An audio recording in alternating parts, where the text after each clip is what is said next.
रटने से बचाएगा। उसका कोई 30 भूल जाओगे। प्रोग्रामिंग करो। Hey guys, welcome back to my channel. मैं हूं सुहान और आप लोग देख रहे हैं मेरे channel style blogs. So guys, जैसे कि मैंने पहले बोला था ऑलरेडी कि मैं एक एक वीडियो लाने वाली हूँ 12th क्लास के ऊपर, जिसमें सब कुछ होगा। मैं क्या क्या रिसोर्सेज यूज़ की हूँ, कैसे पढ़ी हूँ, क्या की हूँ, क्या गलतियाँ थी, क्या गलतियाँ नहीं की, एंड क्या मैं अपनी पिछले years like 10th 11th 9th उस सब क्लास से सीखी हूँ, क्या कैसे, वो सब मैं आपको यहाँ पे बताऊँगी, सब मैं बताऊँगी। एंड बहुत कुछ चीज़ें जो आपको करना है, बहुत कुछ चीज़ें जो आपको करना चाहिए। इवन आई रोट हियर कि क्या करना चाहिए, क्या नहीं करना चाहिए। इन शॉर्ट ये वीडियो बहुत इंपॉर्टेंट वीडियो होने वाला है, क्योंकि मैं कब क्या कहाँ पे बोल दूँ एंड वो इम्पोर्टेंट होगा, आपको पता भी नहीं चलेगा। सो स्टे ट्यून्स, एंड तक देखना। आई गेस बहुत चीज़ें आपको मिल जाएगी। And okay, let's get into the video. पता चल जाए कि मैं क्या बोलने वाली हूँ, क्या नहीं। Let's go. So guys, first of all I want to tell कि क्या क्या आपको करना चाहिए। मतलब सारे सब्जेक्ट्स में वो आपको होना ज़रूरी है। फर्स्ट, आपको अपनी सिलेबस आपके पास होना चाहिए। सीबीएसई ने ऑलरेडी इशू कर दिया है 25-26 बैच के लिए syllabus. 9th 10th 11th 12th हर एक के लिए मैं ये बोल रही हूँ, ये टिप है। अगर आप कोई देख रहे हो 9th 10th 11th के बच्चे, प्लीज़ परस्यू फॉर दिस बार, क्योंकि आगे आपको अगर 12th के बारे में जानना है 11th वालों, you can get into the video, क्योंकि आगे मैं 12th के लिए ही बताने वाली हूँ। सो स्टे ट्यून, देख लेना कि अगर आपके बीच बीच में आपके लिए भी कुछ होगा I guess. So first thing I will be telling कि to have your syllabus. Syllabus बहुत ज़रूरी है, हर एक बच्चे के लिए ज़रूरी है। या मतलब नहीं है याद कर लो, याद नहीं है तो याद कर लो, नहीं पास में नहीं है तो प्रिंट आउट निकाल दो, पीडीएफ रख लो, क्योंकि आपके पास इमरजेंसी के लिए होना चाहिए। हर एक चीज़ हर एक जगह पे नहीं बोलना चाहता है।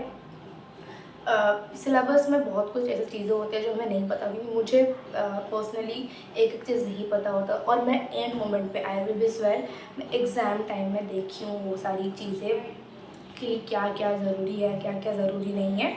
तो क्योंकि क्लास में if I will tell, class में बहुत कुछ पढ़ा देते हैं बेसिकली, क्योंकि आपको एक बेसिक आइडिया देना है तो सब कुछ पढ़ा देते हैं, but you have to get into your syllabus. वो आपके पास होना चाहिए, वो ज़रूरी है, वो मस्ट हैव। एक सीनियर स्टूडेंट्स को, सीनियर सेकेंडरी कोई भी बोल दो, 9th 10th 11th 12th, उन्हें ज़रूरी है। It is must needed thing, you must have it. Secondly, make to do list. हर दिन की टू डू लिस्ट बनाओ, आपको आज क्या क्या पढ़ना है। If you are doing the best thing, if you are not, then get into this, क्योंकि ये आपको एक क्लैरिटी देगी कि क्या आप पढ़ रहे हो। आप अगर नहीं कर पा रहे हो, नेक्स्ट डे को वो लो। प्रोकास्टिनेट मत करो, बहुत प्रॉब्लम हो जाएगा। मैं 12th वालों को बता रही हूँ, 11th वालों को बता रही हूँ, एंड 10th वालों को बता रही हूँ। ये तीन क्लासेस, ये तीन क्लासेस आपको प्रोकास्टिनेट नहीं करनी है। अगर आप प्रोकास्टिनेट करोगे तो फंसोगे एंड मोमेंट पे, and I am saying you कि मत करना प्रोकास्टिनेट। अगर कर रहे हो, next day you must complete it. ज़्यादा 1-2 दिन से ज़्यादा उसे प्रोकास्टिनेट मत करना, नहीं तो फंस जाओगे। एंड हाँ, ये भी बताऊँगी, टू डू लिस्ट में इतनी चीज़ें भी मत डाल देना कि आप भूल ही जाओ कि आपको पढ़ाई करनी है। क्योंकि जैसे मैं देखी हूँ like if I will say कि बड़े बड़े लाइक जो भी जर्नलिस्ट है या फिर जो भी जर्नलिंग वीडियोस बनाते हैं, वो हर चीज़ डाल देते हैं उसमें कि अब मुझे ये करना है, मुझे ये करना है। If you are blogger, then you are putting कि मुझे ये वीडियो बनानी है, ये एडिटिंग करनी है। मत डालो, मत डालो वो सब, वो आपकी साइड चीज़ें हैं। पढ़ाई प्रायोरिटी है आपकी, तो पढ़ाई के अंदर डालो कि इस सब्जेक्ट में मुझे क्या करनी है। एंड आई एम सेइंग, मैं आगे बताऊँगी क्या क्या करनी है, सब्जेक्ट वाइज भी बताऊँगी, तो stay tune. So to do list करना ज़रूरी है। Make slot of your all subjects हो गया। स्लॉट का मतलब क्या है? आपके पास सिलेबस हो गया, आपने टू डू लिस्ट बना ली। टू डू लिस्ट बनानी कैसी है, क्या कैसे डालोगे टू डू लिस्ट में? क्योंकि आपको पता होना चाहिए कि एक सब्जेक्ट में इतना चैप्टर से इतने चैप्टर्स को अगर मैं इतनी दिन दूंगी, लाइक लेट्स सी के फिजिक्स की फर्स्ट चैप्टर ले लूँ, मैं यूनिट वाइज नहीं जा रही हूँ, मैं चैप्टर वाइज जा रही हूँ, याद रखना। तो firstly I will tell chapter 1 of physics. So वो है इलेक्ट्रिक फील्ड एंड चार्जेस। उस टॉपिक को आपको कितना टाइम लगेगा, like okay take it 4 days, मुझे 4 डेज़ में कंप्लीट करनी है। सो वो आपको वही स्लॉट बनाने के 4 डेज़ में क्या क्या करनी है, किस दिन लर्निंग करनी है, किस दिन समझनी है, किस दिन न्यूमेरिकल्स करनी है, किस दिन रिवाइज करनी है, वो सब आपको करना चाहिए। नहीं तो बहुत प्रॉब्लम हो जाएगा एंड को। स्लॉट बनाते चलो, सब्जेक्ट को देखते चलो, सारी सब्जेक्ट्स को देखते चलो, कोई भी सब्जेक्ट इग्नोर मत करना, मैं पहले बता रही हूँ आपको। Please don't ignore any subject, any type of subject. English को अगर आपको बतानी है, मैं बता दूँगी आपको क्या करनी है, कब करनी है। अगर आप इंग्लिश को ज़्यादा टाइम नहीं देंगे तो आप डिटेलिंग क्या करनी है इंग्लिश के लिए भी, मैं यहाँ पे इंग्लिश के लिए भी बताऊँगी क्या करनी है। Next, have a planner. ऐसा नहीं कि आपके पास प्रिंटेबल प्लानर ही होना चाहिए कि हाँ मुझे ये चीज़ चाहिए, ये चीज़, no don't make, just have a planner कि कौन से दिन में क्या करना चाहिए। या फिर आप डेली प्लानर बना सकते हो, वीकली बना सकते हो, मंथली, ईयरली में बताऊँगी तो yearly don't prefer yearly planner, क्योंकि वो नहीं होता है, कभी भी नहीं होता है। क्योंकि कब क्या आ जाए आपकी मंथ में, कब क्या फंक्शन आ जाए, कब क्या चीज़ आ जाए, कब क्या असाइनमेंट आ जाए, आपको नहीं पता होता है। So don't make yearly. Monthly अगर आपको पता है, पूरा श्योर हो कि इस मंथ में यही होगा, ये होगा, इससे ज़्यादा कुछ भी नहीं हो सकता, तब मंथली बनाओ एंड गो इनटू इट। अगर आपको like if I will tell my personal favourite is weekly and daily. आप एक वीकली बना लो, उसे डेली टू डू लिस्ट में, टू डू लिस्ट के हिसाब से बनाते चलो एंड वो आपको पता चल जाएगा कि वीक में आप क्या क्या कंप्लीट किया, डेली आपने क्या क्या किया। तो आपका वो वीक में, and I am telling week में ही उसी वीक की चीज़ें कंप्लीट करो। संडे फ्री रखना, क्योंकि संडे को आपकी सारी पेंडिंग चीज़ें करनी है, सारी। संडे को पेंडिंग चीज़ें कंप्लीट करनी है, मंडे संडे को पेंडिंग चीज़ें कंप्लीट करनी है एंड न्यू वीक के लिए प्लान करनी है, वो ही आपको करनी है। ये 4 चीज़ें मैं बता रही हूँ, वापस से समराइज़ कर रही हूँ। टू डू लिस्ट मस्ट है, डेली बनाओ एंड वीकली बनाओ, वीकली प्लानर बनाओ, डेली टू डू लिस्ट बनाओ।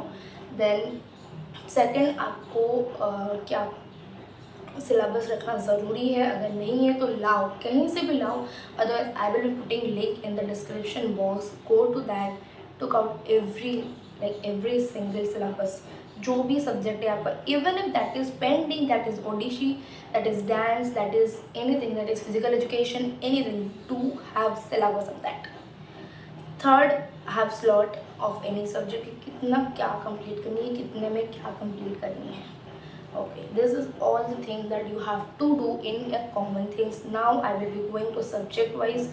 So first let's go with English.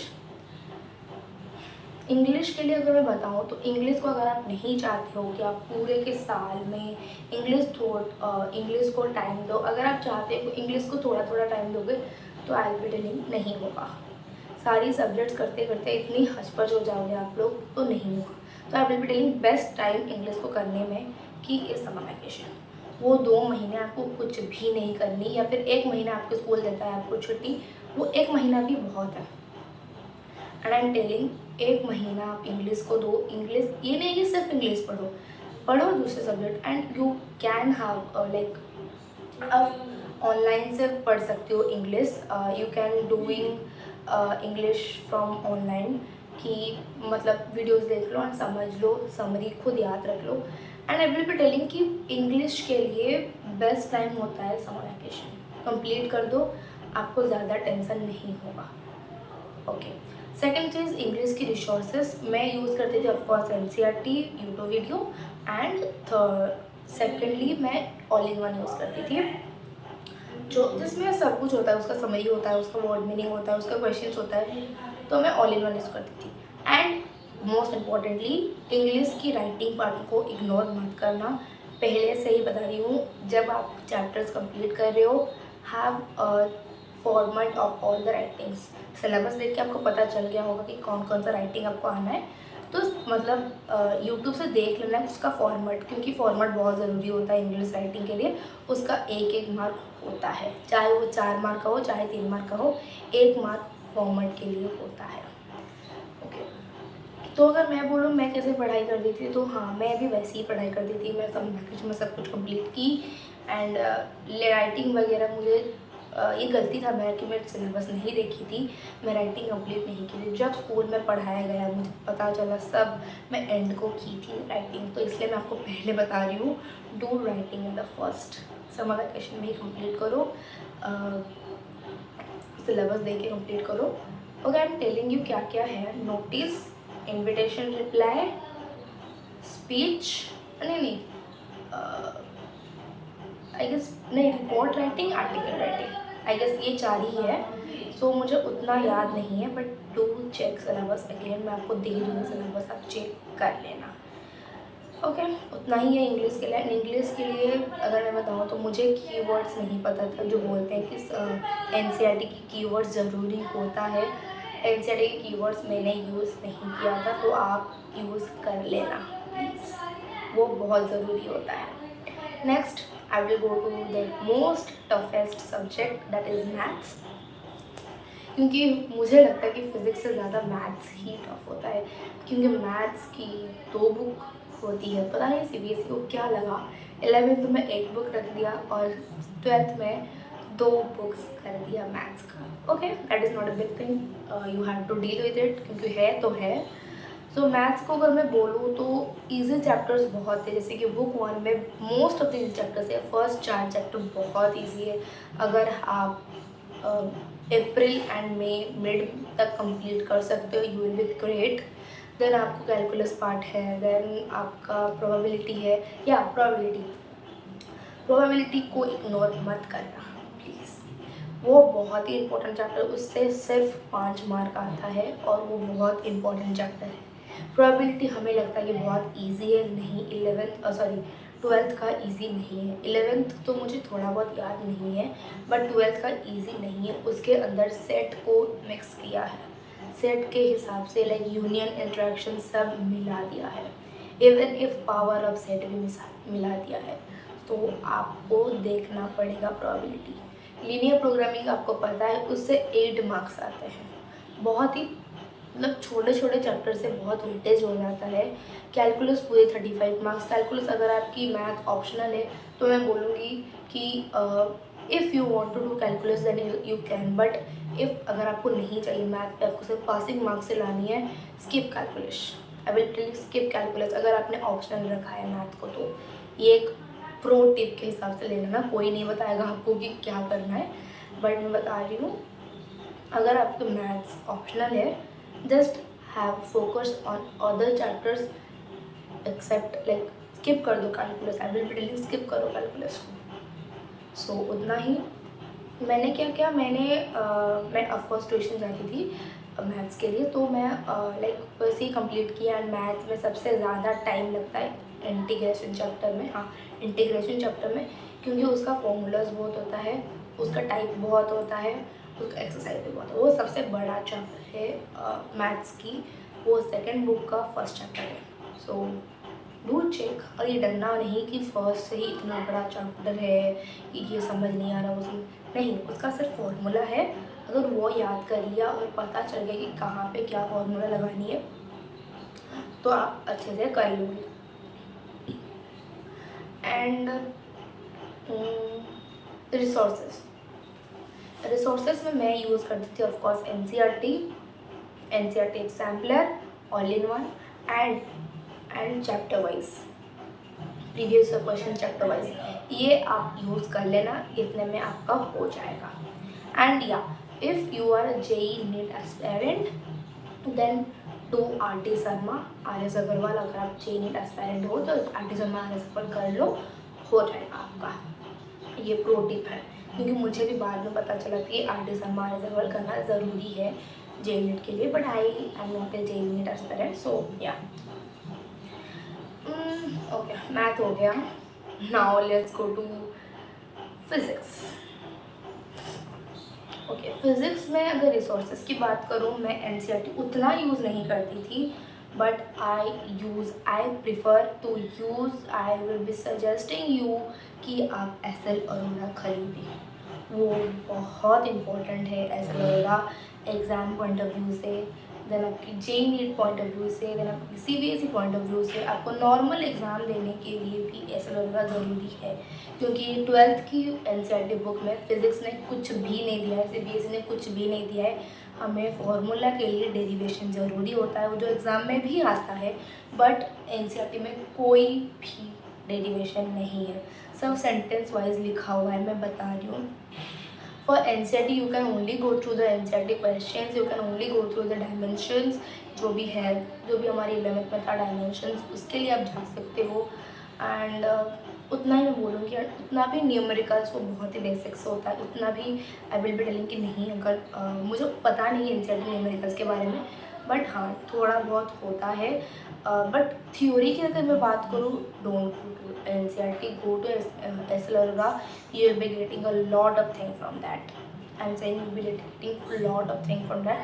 अगर हुआ तो मैं यहाँ पे हर एक बुक्स की चीज़ें डाल दूँगी, कहाँ पे क्या करनी है, कहाँ पे क्या नहीं करनी है।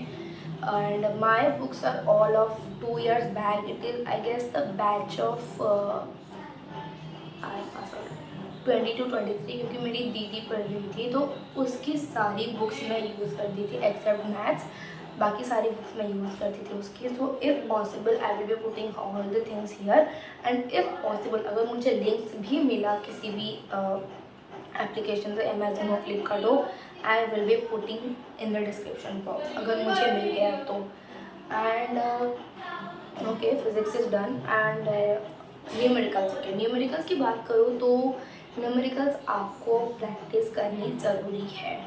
चैप्टर वाइज आप प्रैक्टिस करो, एसएलआर करो, न्यूमेरिकल्स करो, सब करो, नहीं तो एंड में फिज़िक्स के लिए बहुत लोग, बहुत बच्चे पछताते हैं। मेरी ये सीनियर के हिसाब से ये प्रो टिप होगी, जब आप किसी भी चीज़ को फॉलो करते हो, आप यूट्यूब से पढ़ते हो, आप ट्यूशन जाते हो, आप स्कूल का फॉलो करते हो, खुद पढ़ते हो, कुछ भी करते हो, पहले अपनी लाइक बेसिक स्ट्रॉन्ग करो कि चैप्टर को समझो क्या है क्या नहीं है, नोट्स बनाओ, शॉर्ट नोट्स बनाओ, then go to the numericals करो। न्यूमेरिकल्स पे आपको प्रो होना ही ज़रूरी है, क्योंकि सीबीएसई बहुत घुमाता है। लास्ट 2 साल सीबीएसई फिज़िक्स के पेपर सभी बच्चों के लिए बहुत बुरा गया है, सारे सेट्स में बुरा गया है, डेरिवेशन नहीं डालता है, न्यूमेरिकल्स बेस्ड होता है, पता नहीं क्यों। इवन इस साल मेरे ईयर की अगर मैं बात करूँ तो क्वेश्चंस भी गलत थे। मैं बता रही हूँ, फिज़िक्स बहुत टफ कर रहा है सीबीएसई, तो न्यूमेरिकल्स प्रैक्टिस करो, बेसिक्स कंप्लीट करो, देन न्यूमेरिकल्स प्रैक्टिस करो, देन डेरिवेशंस प्रैक्टिस करो, देन आपको चैप्टर वाइज प्रैक्टिस करनी ज़रूरी है। ये स्टेप मैं बता रही हूँ, बेसिक्स लाइक लेक्चर्स देखो, न्यूमेरिकल्स प्रैक्टिस करो, डेरिवेशन करो, चैप्टर वाइज करो, देन आपको अगर आपको रिवाइज़ करनी है अपनी शॉर्ट नोट से रिवाइज़ भी कर लो, क्योंकि यही एक चीज़ है जो आपको फिज़िक्स को एंड मोमेंट पे रटने से बचाएगा। आई एम सेइंग यू, रटने से बचाएगा, बहुत हद तक ये हेल्प करेगा। Don't skip numericals for physics, ये प्रो टिप है। एंड मैं भी ऐसे ही पढ़ती थी, एंड फिज़िक्स में मुझे थोड़ा बहुत हेल्प हो गया है। आज पेपर ज़्यादा न्यूमेरिकल बेस्ड था, मैं उतना न्यूमेरिकल प्रैक्टिस नहीं की थी, पेपर बहुत न्यूमेरिकल बेस्ड था एंड डेरिवेशन बहुत कम था, question paper out of syllabus था, तो बहुत प्रॉब्लम हुआ था सबको। सो आई विल टेल कि अगर आप इस थ्रो से जाते हो, एक एक बिट जब आपको कोई भी किसी भी चीज़ से क्वेश्चन पूछे, आपको आना चाहिए, क्योंकि फिज़िक्स सीरियसली बहुत टफ होता है। I am saying you guys, बहुत टफ होता है। Finally the thing is chemistry, जो कि इफ़ आई विल टेल मेरे लिए बहुत इजी था। केमिस्ट्री के लिए अगर आप ऑर्गेनिक कर लेते हो, ऑर्गेनिक ही सबको प्रॉब्लम में देता है, क्योंकि उसकी रिएजेंट्स, रिएक्शन सब सिमिलर जैसा लगता है, बट अगर आप याद कर लेते हो and if you are getting into all the things, then आपको बहुत ही फ़ायदेमंद हो जाएगा। एंड अगर ऑर्गेनिक की बात करूँ मैं, देन ऑर्गेनिक की देन आपको सारे के सारे, और अभी आपको पता नहीं होगा, बट सारे के सारे नेम रिएक्शंस, उसका कोई 40 के आसपास आपको नेम रिएक्शन मिल जाएगा, डिस्टिंग्विश टेस्ट मिल जाएगा, वो सब आपको याद करनी है, वो एग्ज़ाम में पूछेगा। आई एम सेइंग यू, वो एग्ज़ाम में पूछेगा, मैं बता रही हूँ आपको, डायरेक्टली नहीं पूछेगा कि हाँ इस रिएक्शन को डिस्क्राइब करो, बट घुमा फिरा के देगा आपको, पूछेगा कि ये कौन सा रिएक्शन है, पूरा बहुत घुमाएगा, मैं बता रही हूँ। एंड चैप्टर वाइज मैं इसलिए बता रही हूँ ये करना, क्योंकि हर एक चैप्टर वाइज में हर एक टाइप की क्वेश्चन है, PYQ है, क्योंकि चैप्टर वाइज ही PYQ की है। PYQs बहुत सारी है चैप्टर वाइज में, प्लीज़ यूज़ कर लेना। फिज़िक्स, केमिस्ट्री एंड मैथ्स, ये तीनों का आपको यूज़ करनी ही है, मैथ्स देन केमिस्ट्री की। ओके, ऑर्गेनिक की मैं बात कर रही थी, तो organic name reaction and reactions में ऑर्गेनिक की अगर आपको ईजी करनी है at the every stage of your life, then do go through the reactions, go to the reagents। बार बार आपको प्रैक्टिस करनी पड़ेगी, अगर नहीं किए भूल जाओगे प्रॉब्लम होगी। ऑर्गेनिक उतना टफ नहीं है, बट अगर आप नहीं पढ़ते हो, अगर आपको नहीं आता है रिएक्शंस, रीएजेंट्स अगर आपको याद नहीं है तो प्रॉब्लम होगा, मैं बता रही हूँ। Physical is based all of the based on theory and numericals. Physical को आपको समझनी, रटनी नहीं है, फिजिकल आपको समझनी है। एंड ऑफ कोर्स हर एक चीज़ को याद करने के लिए रटना पड़ता है, वो मैं नहीं बता रही कि उस लेवल पर रटनी है, नहीं, समझो एंड उसके बाद रटो। बिना समझे रटोगे तो कुछ भी नहीं होगा, बता रही हूँ। सो समझो एंड उसके बाद रटो। न्यूमेरिकल्स प्रैक्टिस करो फिजिकल की ही न्यूमेरिकल्स पढ़ते हैं और किसी की न्यूमेरिकल्स नहीं पढ़ते हैं। एंड हाँ, इनऑर्गेनिक की अगर मैं बात करूँ तो आपकी सिर्फ और सिर्फ 2 चैप्टर्स है, और वो 2 चैप्टर आपको करनी पड़ेगी आपको अपने एग्ज़ाम में, क्योंकि एक तो डी एंड एफ ब्लॉक की सारी प्रॉपर्टीज़ है, वो इजी भी है चैप्टर, एंड एक कोऑर्डिनेशन जो थोड़ा कॉम्प्लेक्स है, क्योंकि कॉम्प्लेक्स कंपाउंड के बारे में है तो कॉम्प्लेक्स ही होगा as like a chapter. So but थोड़ा बहुत समझना है, वो भी हो जाएगा। कोई थ्योरी 2-3 थ्योरी है, सिर्फ उसी को रिलेटेड ही है सारी क्वेश्चन, और वो हो जाएगा। एंड ऑर्गेनिक के जैसा इनऑर्गेनिक में भी नोमेनक्लेचर है कोऑर्डिनेशन कंपाउंड की, वो आपको याद करनी है।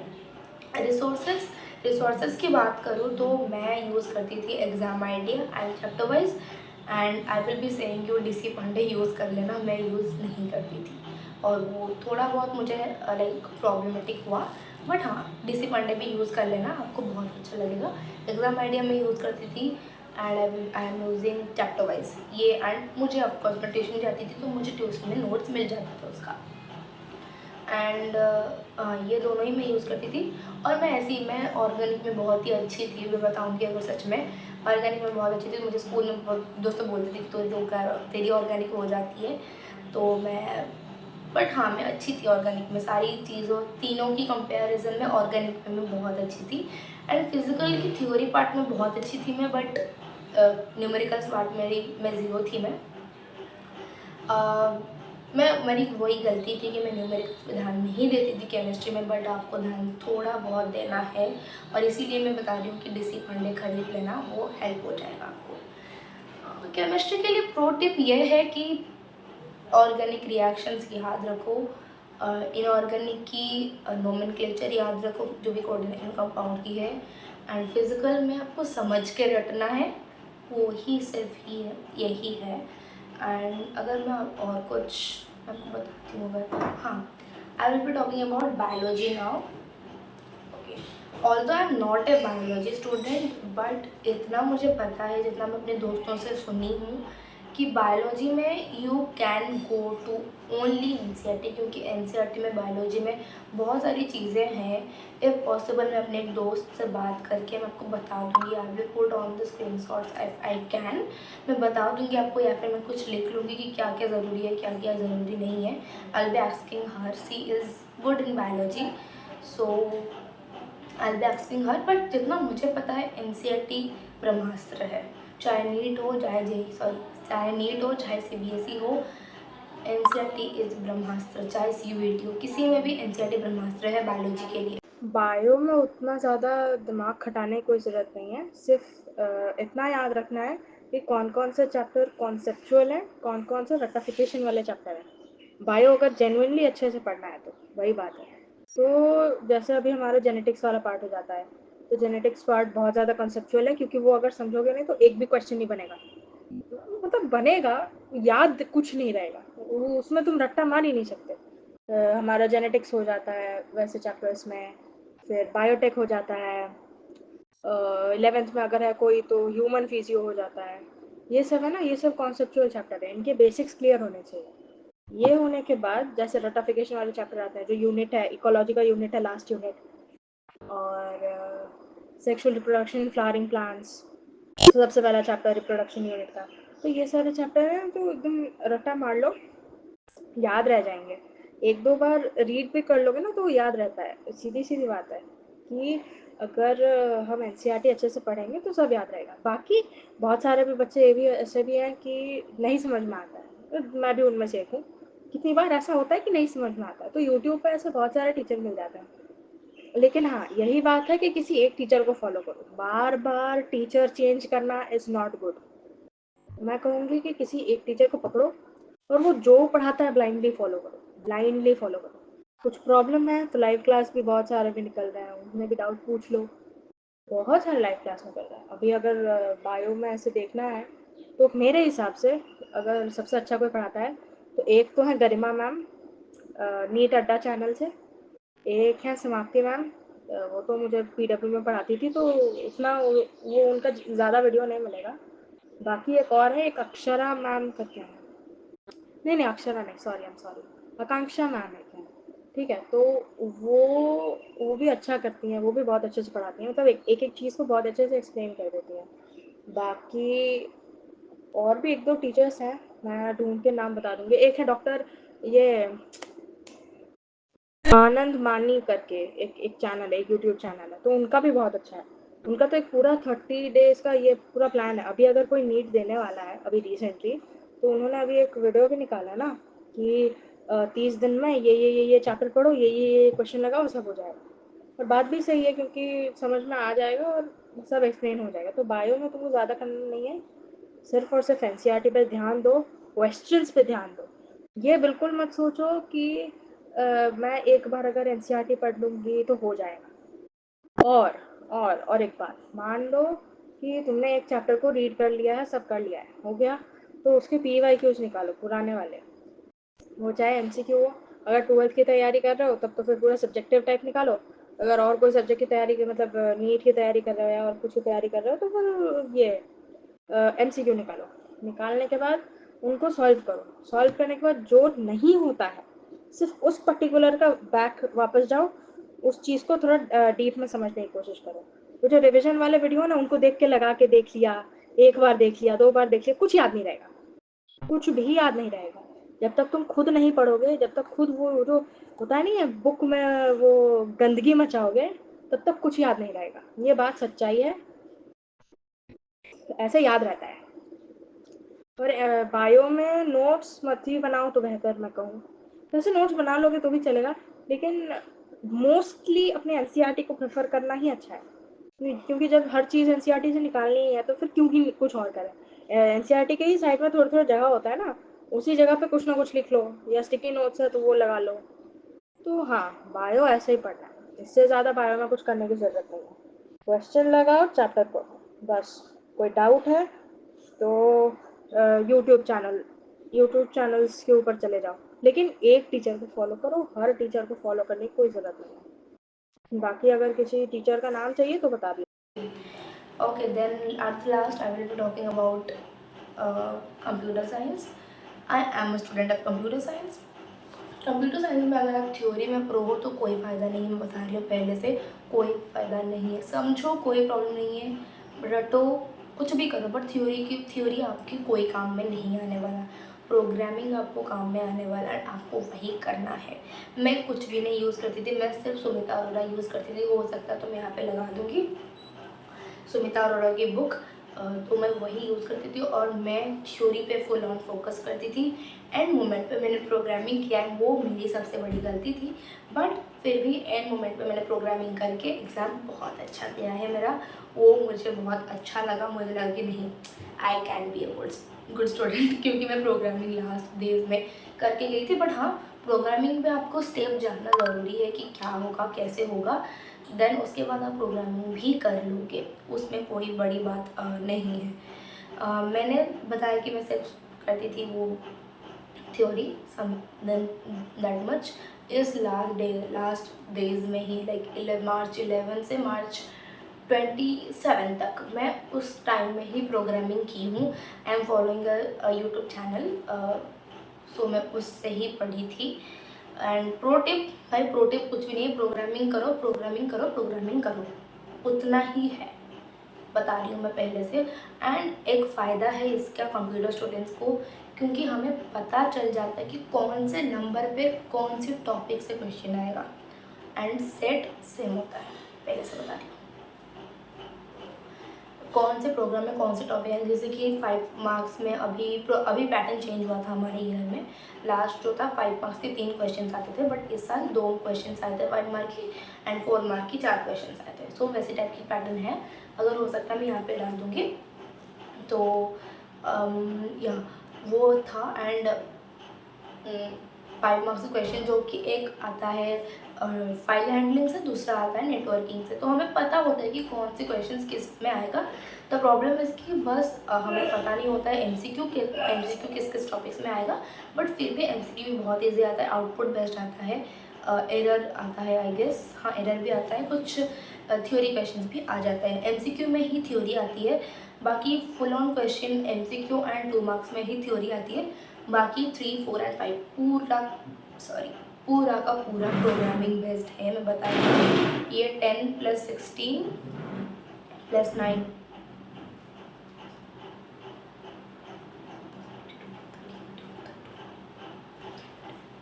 ओके, ये 34 मार्क्स का ही पूरा आता है प्रोग्रामिंग बेस्ड। एंड 2 मार्क्स का भी आई गेस 2 मार्क्स का 2 या 3 आ जाता है। तो बेसिकली आपकी 80% मतलब क्वेश्चन पेपर आपके प्रोग्रामिंग होता है, तो आपको प्रोग्रामिंग में प्रो होना ही पड़ेगा। यही मेरी प्रो टिप है कि प्रोग्रामिंग करो भाई, प्रोग्रामिंग करो, उतना ही है। और आज के लिए मैंने आई गेस सारे सब्जेक्ट्स मैंने कवर कर लिया है।